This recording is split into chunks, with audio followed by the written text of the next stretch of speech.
वीरू बहुत मेहनती और गांव का सबसे समझदार इंसान था। लोग उसका बहुत आदर करते थे। हर साल वीरू की फसल सोना उगलती थी। एक बार वीरू जब राज्य का कर जमा करने राजमहल पहुंचा, तो उसने देखा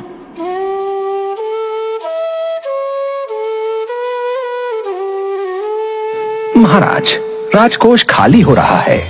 हमें प्रजा पर और कर लगाने होंगे, वरना हम दिवालिया हो जाएंगे महाराज। परंतु कैसे? प्रजा पर और बोझ नहीं डाला जा सकता। आखिर हमारी फसलों से पैसा क्यों नहीं आता? महाराज, ज्यादातर खेत बंजर हो गए हैं, वहाँ हल नहीं चलाया जा सकता। इसका असर फसलों पर भी पड़ता है महाराज। वीरू को पता था कि महाराज के लोग शाही खेतों में मेहनत से काम नहीं करते, लेकिन महाराज की समस्या सुनकर वो काफी परेशान हो जाता है और उसे एक उपाय सूझता है। वो कहता है, महाराज, मैं आपकी समस्या का समाधान कर सकता हूँ। तुम एक साधारण किसान हो। माना कि तुम्हारे खेतों में अच्छी फसलें होती हैं और तुम्हें हर चीज की काफी अच्छी समझ है, पर ये शाही मामला है। महाराज, आप मेरे ऊपर एक बार विश्वास करके देखें। मेरे पास एक सुनहरी मुर्गी है जो हर रोज एक सोने का अंडा देती है। क्या तुम सच कह रहे हो? क्या सच में तुम्हारे पास कोई जादुई सुनहरी मुर्गी है? याद रखो, ये कोई मजाक हुआ तो तुम्हारा सर धड़ से कट सकता है। अरे महाराज, मेरी ऐसी हैसियत कहां जो मैं आपके साथ मजाक कर सकूं।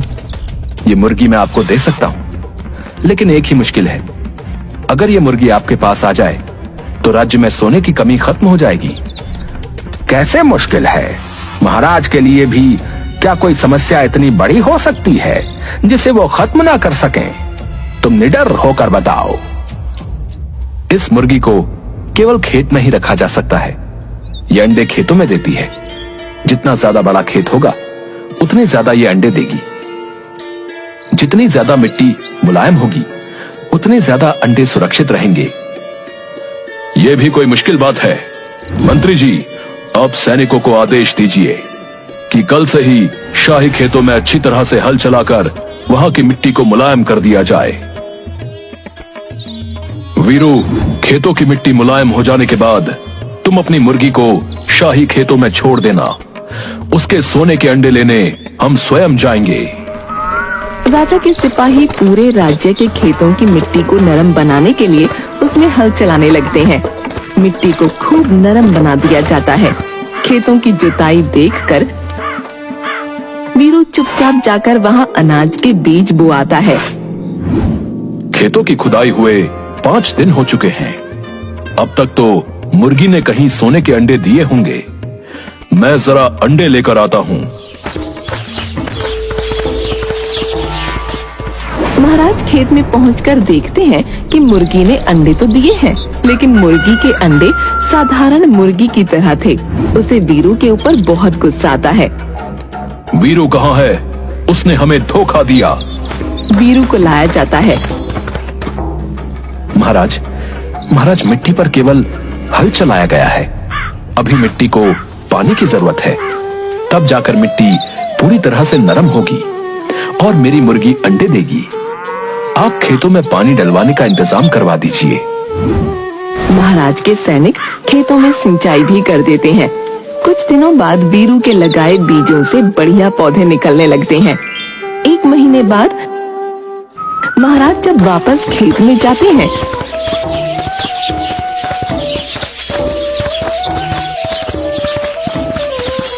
तो उन्हें मुर्गी के अंडे तो नहीं मिलते, लेकिन चारों तरफ खेतों में हरियाली दिखाई देती है। वो फिर से वीरू को बुलाते हैं।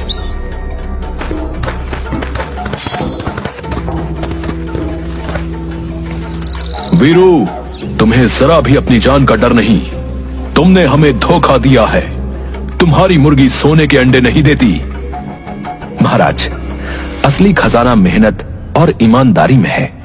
शाही खेतों में सही समय पर जुताई और सिंचाई हो, बेहतरीन फसल होगी।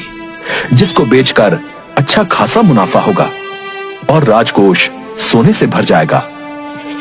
तू सही कह रहा है, मुझे अपनी गलती समझ आ गई। तुम बहुत समझदार हो। मैं चाहता हूं कि तुम मेरे सलाहकार बन जाओ। वीरू महाराज का सलाहकार बन जाता है। महाराज वीरू को बहुत से उपहार देते हैं। सब कुछ बहुत अच्छा चल रहा होता है कि एक दिन महाराज के पास सूचना आती है। दुहाई हो महाराज, राज्य में बड़ी मुसीबत आ गई है। काली नाम की एक जादूगरनी राज्य में घुस आई है और जो उसकी बात नहीं मानता वो उन्हें पत्थर का बना रही है। मैं तो जादू से वैसे भी बहुत डरता हूं। वीरू, तुम्हारी परीक्षा की घड़ी आ गई है। बताओ, राज्य की प्रजा को बचाने के लिए हमें क्या करना चाहिए? महाराज, आप चिंता न करें, मैं खुद उसके पास जाकर उसका सामना करूंगा। वीरू गांव में बनाए गए काली के जादुई महल में जाता है। काली, तुम एक शक्तिशाली जादूगरनी हो। मैं जानना चाहता हूं कि तुम हमारे गांव में क्यों आई हो और क्या चाहती हो। तेरी हिम्मत कैसे हुई मुझसे ऐसा प्रश्न पूछने की? ये सारा ब्रह्मांड मेरा है, मैं कहीं भी जा सकती हूँ। मेरी शक्ति को कम मत समझ। तू गांव वालों को डराकर पत्थर बनाती है, उन्हीं से तेरा अंत होगा। तू इन सीधे गांव वालों पर राज्य नहीं कर सकती। वीरू गांव वालों को एकजुट करता है और सब मिलकर काली के महल पर पत्थरों से हमला कर देते हैं। काली इस अचानक हमले से घबरा जाती है और गायब हो जाती है। महाराज बहुत खुश होते हैं और वीरू को मंत्री बना देते हैं। ये देखकर राजा का मंत्री वीरू से ईर्ष्या के कारण उसे बदनाम करने की योजना बनाता है। ये वीरू तो महाराज का बड़ा ही चहेता बनता जा रहा है। अगर इसे जल्दी ही नहीं रोका गया तो महाराज इसे एक दिन प्रधानमंत्री बना देंगे और हम सबको इसके नीचे काम करना पड़ेगा।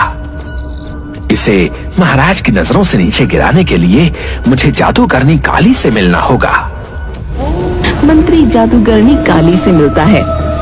काली, मुझे वीरू को खत्म करने में मदद करो। बदले में मैं तुम्हें राज्य का आधा हिस्सा दूंगा। वीरू को हराना आसान काम नहीं है। वो बहुत चतुर है। आपने देखा नहीं, उसने मेरे जैसी शक्तिशाली जादूगरनी को भी 1 मिनट में हरा दिया। लेकिन उसने मुझसे दुश्मनी कर ली है। मुझे उसको इसका मजा चखाना ही होगा। मैं अपनी जादुई ताकत से उसे अपने जादुई जाल में फंसा लूंगी। जैसा मैं कहती हूँ आप बस वैसा करना। काली वीरू को फंसाने के लिए मंत्री को जादुई बीज देती है। तुम इस बीज को चुपचाप वीरू के खेत में लगा दो और दूसरा राजा के खेत में। वीरू के बीज में एक ही दिन में पेड़ निकल आएगा और सोने के सेब फलने लगेंगे। राजा के पेड़ से लोहे के सेब निकलेंगे।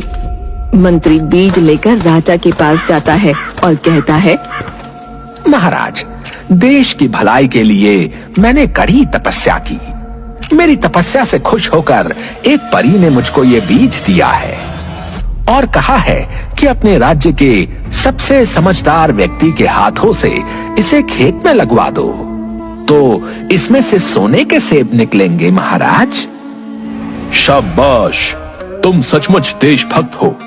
ये बीज वीरू को दे दो, क्योंकि राज्य का सबसे समझदार व्यक्ति वही है। वो ये जादुई बीज हमारे शाही खेतों में लगा देगा और फिर सोने के सेबों की फसल हमारे खजाने को और बढ़ा देगी। मंत्री वीरू को लोहे के सेबों वाला बीज दे देता है और उसे शाही खेत में लगाने को कहता है।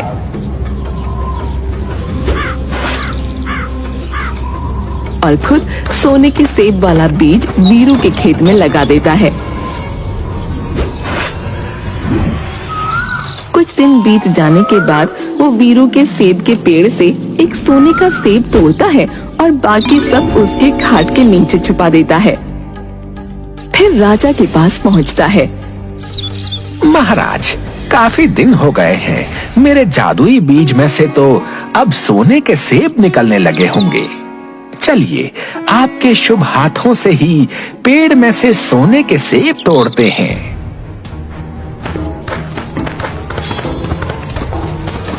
जब राजा वहां पहुंचते हैं तो पेड़ पर लगे हुए लोहे के सेब देखकर हैरान हो जाते हैं। उसी समय मंत्री काली की योजना के अनुसार सोने का सेब राजा को देता है। अरे, हमारे खेतों में तो लोहे के सेब उगे हैं, तो फिर तुम ये सोने का सेब कहां से ले आए? महाराज, मुझे माफ करें, लेकिन मैंने देश के खजाने को भरने के लिए जादुई बीज शाही खेत में लगाने के लिए वीरू को दिया। ये सोने का सेब मैं वीरू के खेत से लेकर आया हूँ। वीरू, मैंने उस पर इतना विश्वास किया और उसने मुझे धोखा दिया। वीरू को मेरे सामने पेश किया जाए। वीरू को राजा के सामने लाया जाता है तो राजा बीज के बारे में पूछता है। महाराज, मुझे किसी बीज के बारे में कुछ नहीं पता। वीरू के घर की तलाशी ली जाए, अपने आप सच्चाई सामने आ जाएगी। जब सिपाही वीरू के घर की तलाशी लेते हैं तो उसकी खाट के नीचे उन्हें सोने के सेब मिलते हैं। वीरू को जेल में डाल दिया जाता है। गांव वाले निराश हो जाते हैं। राजा वीरू को जेल में डाल देता है। वीरू के बेटे मुन्ना को जब इस बात का पता चलता है तो उसे महाराज पर बहुत गुस्सा आता है और वो अपने पिता को बचाने के लिए काली के महल में जाने को तैयार हो जाता है। सब लोग उसे समझाते हैं। काली महल में जाने का खतरा मत उठाओ। उसकी जादू की शक्तियां बहुत शक्तिशाली हैं। वो तुमको भी पत्थर का बना देगी। ये आप क्या करें? पिताजी इस गांव के रक्षक थे। पिताजी इस समय जेल में हैं। पिताजी को बचाने के लिए मैं अपनी जान की परवाह नहीं करूंगा। उनके बिना गांव भी खतरे में है। गांव में रहने वाली मुन्ना की दादी उसे समझाते हुए कहती हैं, देख मुन्ना, जादूगरनी काली की शक्ति शैतानों की ताकत पर टिकी है। उसे हराने के लिए तुझे महामाया की सच्ची शक्ति की जरूरत है। हाँ, मैं तुझे महामाया का सबसे शक्तिशाली मंत्र सिखा सकती हूँ। तेरा कोई बाल भी बांका नहीं कर पाएगा। दादी उसे माँ महामाया का शक्तिशाली मंत्र सिखाती है। मुन्ना काली के महल की ओर जाता है। काली के महल में अंदर जाने के लिए कोई दरवाजा नहीं था, इसलिए मुन्ना दादी का सिखाया हुआ माँ महामाया का मंत्र पढ़ने लगता है। मंत्र पढ़ते ही काली का महल हिलने लगता है और काली घबराकर महल से बाहर आ जाती है। मुन्ना को देखकर उसका चेहरा क्रोध से लाल हो जाता है। तू मेरी शक्तियों को ललकारने आया है? तेरी इतनी हिम्मत? काली, बुराई सच्चाई से जीत नहीं सकती। अब माँ महामाया की सच्ची शक्ति तुझे खत्म कर देगी। इससे पहले कि काली अपने मंत्र से मुन्ना को पत्थर का बनाती, मुन्ना जोर जोर से दादी का बताया हुआ मंत्र पढ़ने लगता है, जिसकी शक्ति से काली अपनी शक्तियों को खो देती है और एक साधारण महिला में बदल जाती है। देखो काली, सच्चाई की ताकत ने तुम्हारी सारी काली शक्तियों को हरा दिया है। अगर तुम सचमुच जीना चाहती हो तो तुम्हें महाराज के सामने बताना होगा कि सच्चाई क्या है, वरना माँ माया की शक्ति से नहीं बचोगी। मुन्ना काली को ले जाता है जहाँ गांव वाले और राजा इकट्ठा होते हैं। काली सबको सच्चाई बताती है कि वीरू से बदला लेने के लिए उसने मंत्री के साथ मिलकर ये योजना बनाई थी। महाराज वीरू को छोड़ देते हैं और काली को सच बोलने के लिए बहुत सारे उपहार दिए जाते हैं। अपना इतना सम्मान देखकर काली को पहली बार बहुत अच्छा महसूस होता है। वो सोचती है, आज तक कभी किसी ने मुझसे इतना प्रेम नहीं किया, इतना सम्मान नहीं दिया। मुझे भी बुरी शक्तियों का साथ छोड़कर सच्ची शक्तियों को अपना लेना चाहिए। काली गांव वालों से इजाजत मांगती है कि उसे उसी गांव में रहने दिया जाए। गांव वाले वीरू से सलाह लेते हैं। जब कोई अपनी गलती को पहचान कर पश्चाताप करे तो उसे माफ कर देना चाहिए। मेरी तो यही सलाह है कि काली को गांव में रहने दिया जाए। वीरू के कहने पर गांव वाले काली को गांव में रहने की अनुमति देते हैं। कुछ समय बाद गांव में अकाल पड़ता है।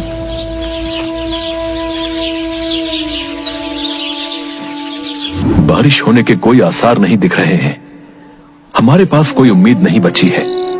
अब तो कोई ही अपने जादू से हमारी जान बचा सकती है। मैंने अपनी जादुई शक्तियों को कभी भी उपयोग न करने की कसम खाई थी। अगर मैंने ऐसा किया तो तो मुझे अपने एक अंग का दान करना होगा, लेकिन अब इस गांव के लिए मुझे अपने जीवन का एक बड़ा त्याग करना होगा। काली गांव के प्राचीन मंदिर में जाती है और अपनी जादुई शक्तियों का उपयोग करके बारिश लाने के लिए एक अनुष्ठान करती है। बारिश होते ही काली अपनी आंखें खो देती है। काली मौसी, आपने हमारी जान बचाई है। हम कभी भी आपके बलिदान को नहीं भूलेंगे। मुझे खुशी है मेरी जिंदगी किसी के काम आई। अब मैं समझ सकती हूँ कि सच्ची खुशी प्यार, दया और त्याग में है, और ये गांव मेरा परिवार है। एक दिन गांव में अजीब घटना घटती है। काली जब गांव वालों को जादुई शक्तियों का प्रशिक्षण दे रही थी, मुन्ना दौड़ते हुए आता है और कहता है, काली मौसी, जंगल से एक अजीब प्राणी आ रहा है। तभी गांव में एक बड़ा आधा पेड़ आधा जानवर जैसा दिखने वाला आकार पेड़ों के बीच से निकलता है और वो बहुत क्रोधित लग रहा होता है। अरे काली बहन, ये तो वनदेव हैं। वो कभी हमारे गांव के पास नहीं आए। मुझे दिखाई तो नहीं दे रहा, लेकिन महसूस हो रहा है कि उन्हें हमारी मदद की जरूरत है। गांव वाले वनदेव के सामने इकट्ठा होते हैं। वो गुर्राता है और टेलीपैथी संदेश भेजता है। काली उसे समझ लेती है। काली वीरू से कहती है, वीरू भाई, वनदेव कह रहे हैं कि क्योंकि मैंने सच्चाई का साथ देना शुरू कर दिया है, बुरी शक्तियाँ मुझे खत्म कर देना चाहती हैं। मेरे ऊपर जादुई शक्तियों का काला बादल मंडरा रहा है। काली बहन, तुमने हमेशा हमारे गांव की रक्षा की है। हम तुम्हें कुछ भी नहीं होने देंगे। हम तुम्हें तुम्हारे ही जादू की सहायता से बचाएंगे। हाँ पिताजी, हम कई मौसी के सिखाए हुए जादू से कांटे बुनकर हम उन शक्तियों को रोकेंगे और पेड़ों की बेलें हमारी सुरक्षा बढ़ा देंगी। गांव के लोग काली के सिखाए जादू का इस्तेमाल करते हैं और जमीन में से तरह तरह की बेलें निकलकर एक दूसरे से जुड़ जाती हैं। लेकिन जैसे ही रात होती है, बुरी शक्तियां पेड़ की बेलों के जाल से बाहर आ जाती हैं। गांव में अंधेरा होने के कारण वो इधर उधर वार करने लगती हैं, जिससे गांव वाले घायल होने लगते हैं। मुझे अपनी शक्तियों से गांव में रोशनी करनी पड़ेगी। अगर मैंने रोशनी नहीं की तो वो बुरी शक्तियां पूरे गांव को शमशान में बदल देंगी। समय आ गया है, मुझे अपनी जान की कुर्बानी देनी होगी। काली आगे बढ़ती है, अपनी सारी शक्तियों को अपनी सांसों में रोक लेती है और उसकी जादुई शक्तियां एक चकाचौंध रोशनी में बदल जाती हैं। रोशनी से घबराकर बुरी शक्तियां कमजोर होकर गायब हो जाती हैं, लेकिन काली जमीन पर गिर जाती है। वीरू एक सच्चा किसान है। उसकी वजह से सिर्फ मैं नहीं बदली, बल्कि पूरा गांव बदल गया। असली जादू सच्चाई और मेहनत में, आपसी प्रेम में होता है। मैं चाहती हूँ कि मेरा ये गांव हमेशा इस बात को याद रखे। ऐसा कहने के बाद काली की मृत्यु हो जाती है, लेकिन जादूगरनी काली के इस त्याग को कभी भी कोई नहीं